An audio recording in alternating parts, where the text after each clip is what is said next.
Welcome back. It's your feel-good breakfast show, Espresso, broadcasting those feel-good vibes all across the land. Now, you met her just before the break, our next guest, who's a woman of phenomenal talent and substance, a singer and songwriter, of course, Lerato Molapo. You know her as Lira. Now, let me give you a bit of a background on her. From the beginning, Lira has always been following her heart by first walking out of a stable income job as an accountant to follow her music career. Then she was part of a recording company rumored to swindle artists and dictate their careers, which brought about a lot of negativity as well. But through all of this, she stood against the odds. She's reinvented herself and built up a team that shared her vision. And needless to say, a few platinum albums and DVD later, she's turned out as one of the biggest female artists in this country. And she's a non-conformist who always follows her dreams, which is exactly what young people out there should be doing. And that's why she's been chosen as an MTN YOLO board member. Now, before we get the inside scoop, let's take a look at one of her most recent projects.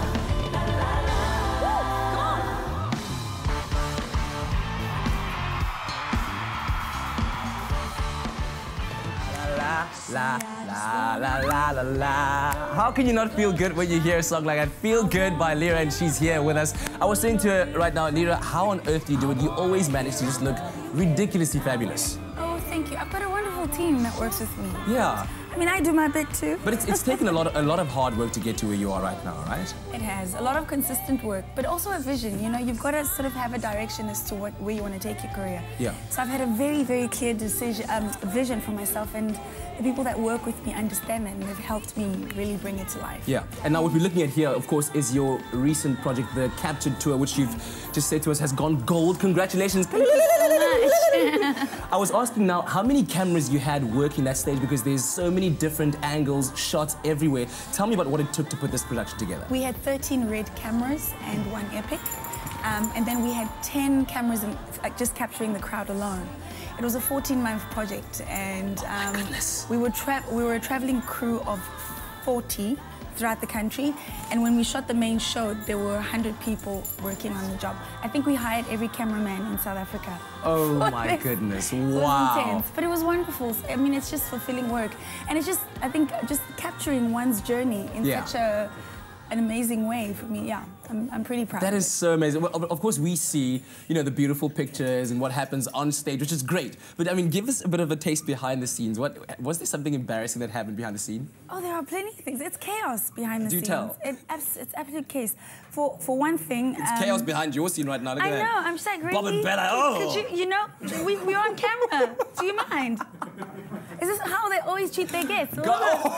Guys, calm down. There we go. Please. Thank you. There we go. Back to the Captured Tour, behind the scenes, chaos, embarrassing moments. Sometimes costumes might fall apart, or sometimes we might last-minute costume changes.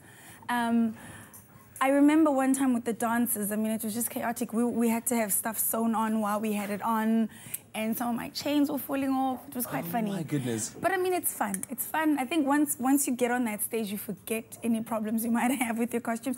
Oh, in Durban, my pants tore. Your pants tore? Revealing my underwear. On stage? And I just kind of made it part of the song, and I was just like, you know, things happen. If this doesn't bother you, I've got a show to do. On the stage, oh my goodness, I can imagine. But I mean, you are very kind of improv like that in the moment, and you know you get absorbed into it.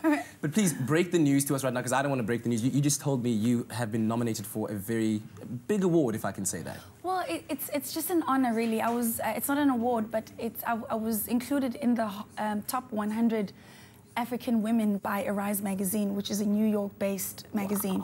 This magazine, thank you. Amazing. Wow. The list includes Charlize and Iman, just African women that are making waves around the world. And this goes for sports, for literature, reporting, just all Africans that are making an impact on a global scene. So it's a big deal. I mean, you are, wow, that is so cool. You are a huge driving force to, you know, motivating the youth of the country. I mean, you got, I mean, many followers on Twitter and on the social networks, and people look up to you. So, I mean, being chosen as an MTN YOLO board member, what does it mean to you?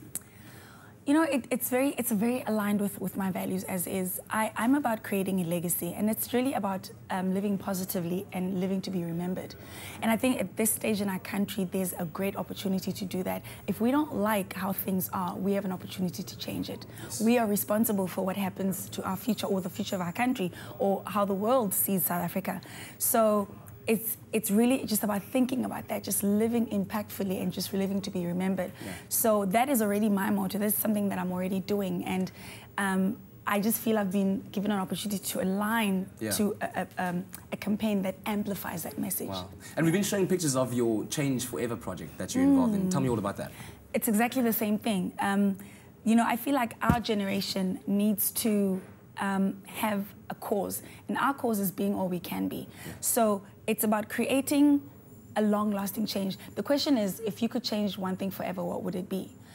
So it's like looking around. Instead of complaining about things, be the change that you want to see.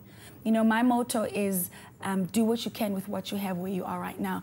So that removes complaining, that removes sort of apathy. It says, let me get involved. Let me not just accept things as they are, but get involved and consider a long-term kind of change. Wow. So it's really breeding a mindset, a cause, as I say. But like, this is a cause for our generation. It's not just something, you know, just for this campaign, as it were. But what I love the most about it is that you actually live out these principles, and you know, one can see through your actions, and it's not just like something that you say in the public eye just to impress people like that. It's exactly what you embody. Very much. I believe in it. You know, this is what I want to be remembered for. Like, I'm living my dream, and it blows my mind because my background would suggest that that wouldn't be the case. But I've discovered it doesn't matter where you come from. It doesn't matter what your circumstances. You can turn it around. And I'm living proof. And so, having grasped this, you know, I just want to show other people that it's so possible.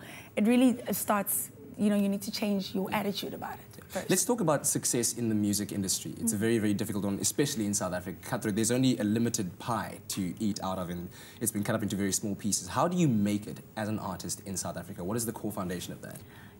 Honestly, my opinion is that South Africa has space to grow, and people are willing to, you know, accept music that is, I don't know, people that are just really true to what they have to offer. So I think the pie is actually a lot bigger than we think. Yes, there are very few artists making it, but the pie is much bigger. Yeah. So you're more than welcome to join the scene. Let's eat some pie. Let's eat some pie, y'all. But firstly, just have a vision. Just have a very clear vision, and just work very professionally, very passionately, and work at being the best that you can be. Mediocrity will not cut it at this stage of the game. So be the best that you can be and go for it. Do what you can with what you have where you are right now. Amazing. You still play golf, right? I do. I'm hoping to get some golfing tips from you a bit later on.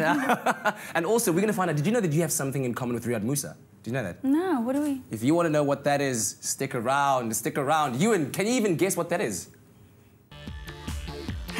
#YOLO, powered by MTN.